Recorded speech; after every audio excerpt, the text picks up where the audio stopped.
Okay, the Good Samaritan. Nathan was a family man who everyone knew. He and his family attended the religious services every Saturday. He was the guy who always was there to help give to those in need. He helped out the widows when their carts broke down or when their fences fell apart. One time, a sheep of a widow went missing, and Nathan spent hours looking for him and brought him back safely. He was also willing to give a helping hand during harvest season. Nathan grew up in Jerusalem, where he met his wife Hannah. They have the cutest story. She had always fancied him and would wait anxiously every week for Thursday to come around. Why? Because Thursday was market day. It was on these days that she would put on her best clothes and do her hair in hopes of seeing Nathan. Every week she would get giddy as her mother neared the market's bakery. Once inside the shop, she would anxiously glance over in the direction of Nathan. She would blush every time their eyes met, and he would give her a smile. Nathan always had girls coming in and out of his shop, and he always enjoyed giving each of them one of his dazzling smiles, knowing how they fancied him. One day when Hannah was old enough to come to the shop herself, she walked in on Nathan trying a new recipe for some sweetbread. Long story short, Hannah gave Nathan some desperately needed help, and the rest is history. They fell in love. Well, actually, Nathan fell in love with Hannah. Hannah had already been head over heels for some time. They got married and started a family which now includes 5 beautiful children, 3 boys and 2 girls. Nathan and Hannah are great parents, and Nathan now teaches his sons the trade of baking as well. A few years back, they fell upon some trouble. 2 of their children got very sick. Hannah had difficulties raising the other 3 children along with her 2 sick children, so neighbors nearby helped them out for a few months. That was what people did in these towns. When someone was sick or hurting, there was always a helping hand around. That's the way that Hannah and Nathan had always lived, seeking to help those in need. They always gave their leftover bread to the elderly to help them to save their money for other things. They really enjoyed living together in community and with their neighbors. But before you go thinking Nathan and Hannah lived perfect lives, know that this is simply not true. There are people like you and me, people who struggle. Nathan used to wrestle with being an unfair man. He used slightly weighted scales with his customers. He has since changed his ways, but he still struggles with it from time to time. Hannah's battle is with jealousy. She wishes she was as put together as other moms. She often grapples with the pressure of raising perfect children and is jealous of other women who do it, what seem like, so gracefully. But even with Nathan and Hannah's struggles, they are still good people who strive to fulfill the laws of the Torah. Every other year, Nathan makes the trip from Jerusalem to Jericho. It's an 18-mile journey that takes about 2 days' time to get there. He makes these trips for both business and pleasure. One of his old friends moved to Jericho and opened a shop which sold bread and sweets. They meet once a year to catch up in life and to discuss new possible recipes. One year, Nathan's friend makes the journey to Jerusalem, and the next, Nathan goes to Jericho. So the time came for Nathan to make the journey to Jericho. The day before was dedicated to packing for his long journey. Hannah began her day by washing his clothes so they could be dry by nighttime, and he began his day by making extra bread for his journey. He also surprised Hannah by getting a neighbor to watch the children for an hour so they could have a quiet lunch together. After managing the shop for a while, he ended the day by picking up some last-minute supplies for his trip and then spent some time with his family. They had all eaten together. Their 5-year-old son Joseph, who goes by Jojo for short, talked about how he had watched a snake eat a mouse. Their 12-year-old daughter talked about the cute accountant's son and how he had come into the bakery for some bread. They ended the night singing about the faithfulness of God, and the kids slowly made their way to their bedrooms as the night rolled around. Nathan left early the next morning, but all the kids were up in their pajamas to give Dad one last hug before he left. Nathan checked his pack one more time. He had enough bread and water until tonight's day. He had an extra pair of shoes, a second pair of clothes, his money, a hat, and his iPod. Oh wait, they don't have iPods. Nathan took his wife into his arms and hugged her, whispering in her ear that he loved her and was praying for her. He planted a kiss on her cheek and was out the door. Nathan knew that this was a long and sometimes hazardous journey, but this was not the first time he was traveling to Jericho, so he was well prepared. He remembered how long the day would be as he walked through town and out of the city gates. It was there that he reached the long dirt path.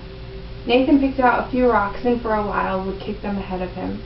This kept Nathan occupied for some time, and at about midday he saw a pocket of trees and decided to take a break to hydrate and to eat some of his bread, dried meat, and dried fruits. They tasted delicious, and he decided to rest there and cool down because the sun was scorching hot. About an hour later he packed up his stuff and was on his way. It was not long before he reached the foot of the hill he had to climb when Nathan realized that this was his least favorite part of the trip. There were many caves in the rocks, and there were many caves in the hills and in the rocks and other places for bandits to hide, and he had heard stories of robbers, known as the ROTC, robbers of the cave, hiding in these hills.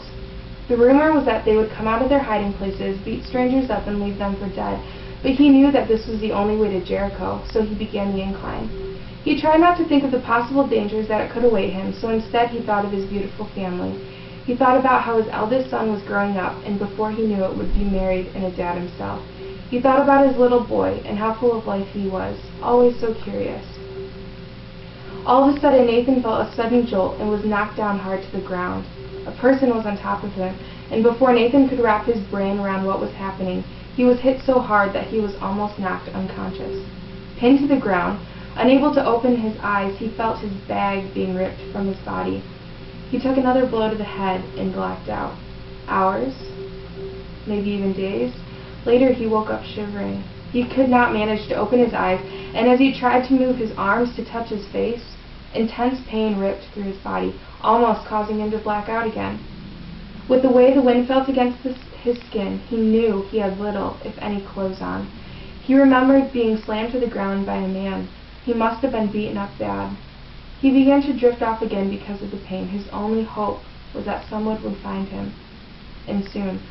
Nathan could feel the warmth of the sun on his naked back as he heard the sounds of footsteps coming. He tried opening his eyes once again, and his left one cracked open just enough to see a man turning the corner. Relief flooded through Nathan as he noticed that this man was a priest dressed in a nice tan robe. Surely this priest will come to my aid and help me, he thought. But as the priest laid eyes on Nathan, pure shock and horror overcame him. Nathan could tell he was horrified by what little he could see of the priest's facial expressions and body language. The holy man went to the other side of the path and picked up his pace. Nathan tried to protest, to beg for help, but all that came out was a worthless grunt.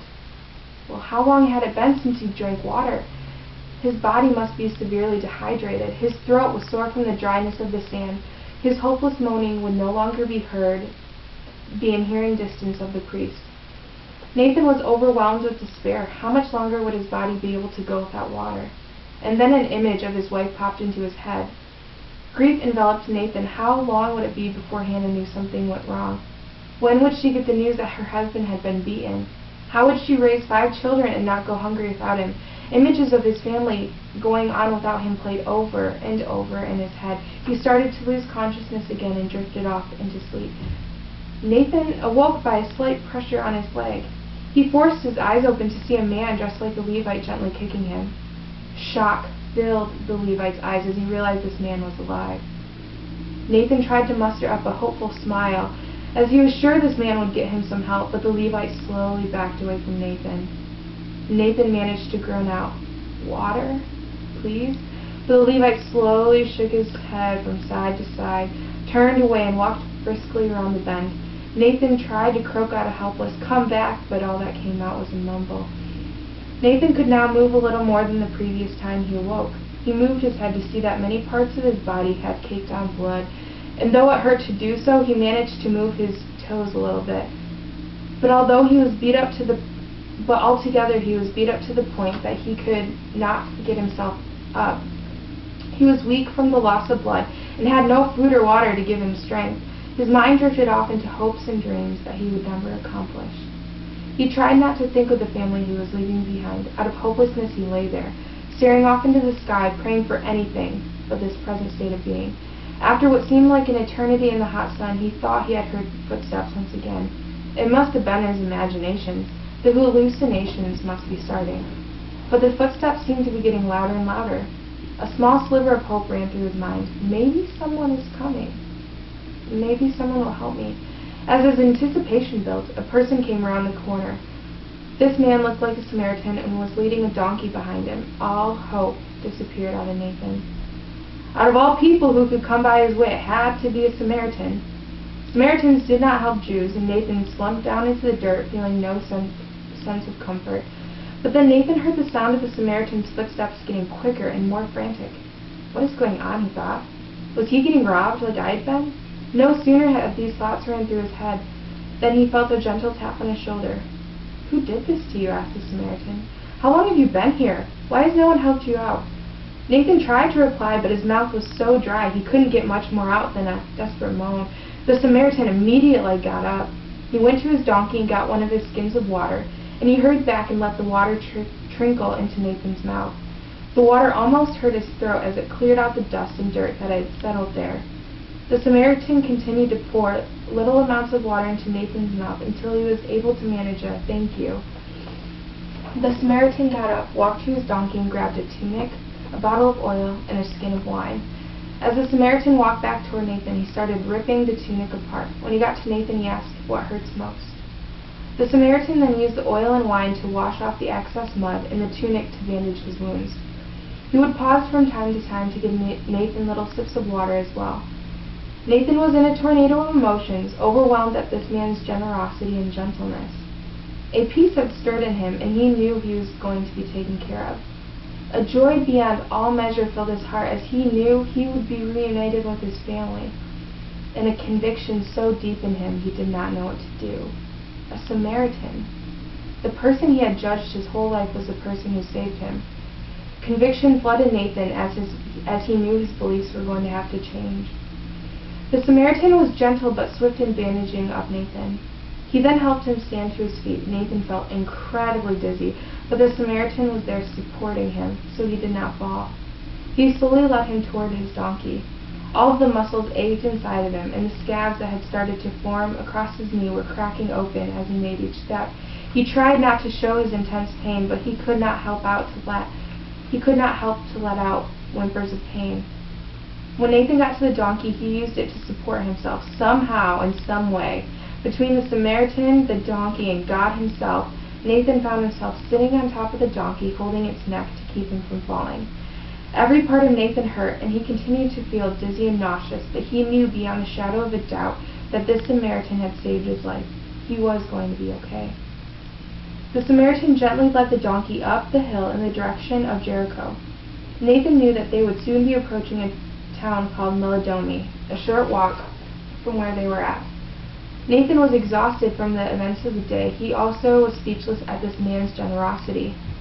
The Samaritan knew that this man was worn out, so he did not try to stir up a conversation. He simply continued to thank God that he had found this man and was able to help. After food and water for both the men and the donkey, they continued their journey until they came to Meladomi. The Samaritan came to an inn. The innkeeper came outside and helped Nathan into the building while the Samaritan took care of his donkey. The innkeeper brought him to a room and helped him onto his bed. The Samaritan came in not too long after with dinner and wine. Nathan savored the hot food and could feel energy coming back to his withered body. Not too long into the meal, he grew very tired, but before he fell asleep, he wanted to properly thank the Samaritan. "I can't thank you enough for what you have done for me today," said Nathan. "I have a family back home in Jerusalem that I thought I would never have the chance to see again. I had 2, maybe even more people walk by me and not help me, and you, a Samaritan, chose to bandage me and take care of me. Why?" The Samaritan looked deep into Nathan's eyes and said, "You and I, we are no different. We both have families and a life. Your suffering is my suffering. We were created to be in unity and not in division. I love you as my brother, and I would never walk by my brother if he was dying." That answer brought Nathan to tears. The Samaritan came over and took the leftover food from him. He helped Nathan lay down and pulled the covers around his body. Nathan closed his eyes as tears continued to run down his cheeks. As he drifted off into sleep, he heard, "Good night, brother," come from the Samaritan's lips. For the first time in days, Nathan knew that he was going to make it home alive. He also knew that he was in the hands of a loving man that he had misjudged his entire life. And Nathan drifted off into a deep sleep, and something very deep down in his heart changed. We know the rest of the story. Let me finish it for you. The next day, the Samaritan took out 2 denarii and gave them to the innkeeper. "Look after him," he said. and when I return, I will reimburse you for any extra expenses you may have." Jesus finished this passage by saying, "Which of these three do you think was the neighbor to the man who fell into the hands of the robbers?" The experts in the law replied, "The one who had mercy on him." Jesus told him, "Go and do likewise." Jesus asks us to stop judging the Samaritans in our lives and to be neighbors to them and to have mercy on them. The Good Samaritan is a story that we have heard many times in the church. And the problem with hearing a story over and over is that we oftentimes grow so familiar with it that it does not affect us anymore. But the story of the Good Samaritan is one with rich meaning and deep conviction. A Samaritan, a guy that all Jews hated, chose to love. Think about it. The man that Nathan had hated his whole life was one who had compassion on him, and the one who not only saved his life, but was loving toward him, who gave him food and water, who bandaged his wounds, who paid for his lodging. The person whom he loved, the person whom he hated, showed him the most love. And Jesus did this for us. While we were still sinners, Jesus died for us. Jesus had compassion on us and saved us from death. But it didn't stop there. Jesus also provides us our daily needs of food and water. He also bandages our wounds both spiritually, emotionally, and physically. The person we hated loved us and pursued us. So what can we do out of this love? We can be neighbors to the people around us and show them mercy. Out of the story, we see the need to love people. We all have people in our lives who we have judged just like Nathan had done with the Samaritan. We have people who get under our skin, who annoy us, people who we have judged instead of loved. And it is our job to repent of our sin of judgment and to love them. As I was talking about a person who annoys you, many of you thought about a person. I know I did. And I want you to think of a way that you can love them in the next 7 days. But there is also another lesson of love in this story. We are also called to love the people in our lives who do not like us. The Samaritan chose to love Nathan even though Nathan did not like him. In the same way, we have people in our lives that get to us. They always have something negative to say about the way near you do things. It is yours and my responsibility to love them in spite of their feelings toward us. I want you to think of that person in your life and to try to think of a way that you can love them as well. This next section is a quote from Catherine of Siena. It is written as a letter from Jesus to us, so listen. "I ask you to love me with the same love with which I love you. But for me, you cannot do this, for I loved you without being loved. Whatever love you have for me, you owe me. So you love me not graciously, but out of duty. Well, I love you not out of duty, but graciously. So you cannot give me the kind of love I ask of you. This is why I have put you among your neighbors, so that you can do for them what you cannot do for me. That is, love them without any concern for thanks and without looking for any profit for yourself. And whatever you do for them, I will consider done for me." I will end with this. Nathan stopped judging the Samaritan. The Samaritan loved his enemy and had mercy on him. Go and do likewise.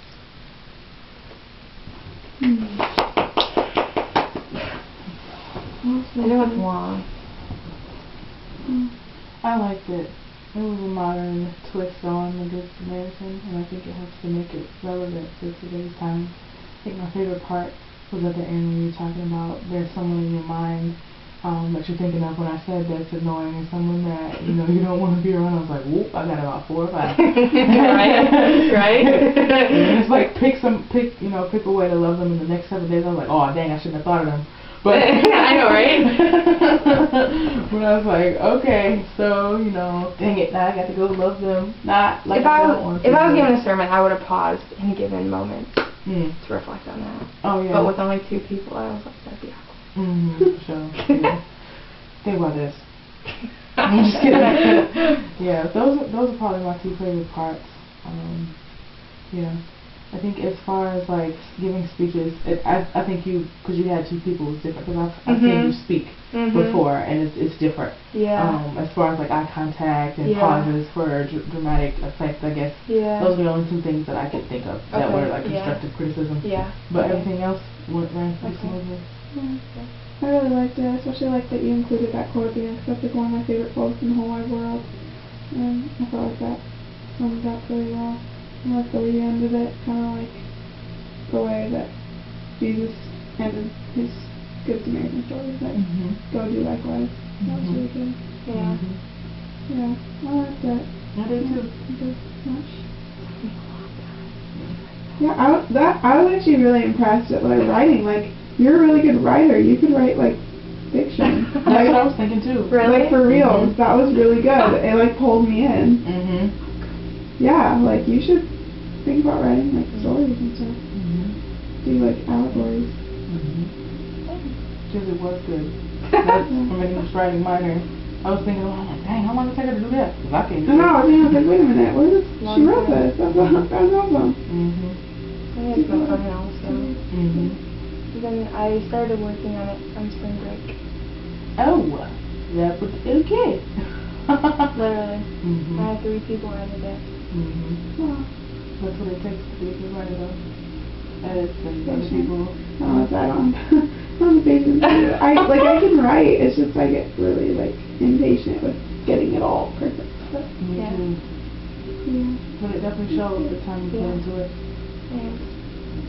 And Jamin helped with the ending. The quote and the quote and just. I remember that's where I heard the quote first. He talked about Jamin. Yeah, he's good. So, I wanted a good finished product I'd be proud of. If I was gonna put time into this, why not have something I can use hopefully in the future? Definitely can. Yeah.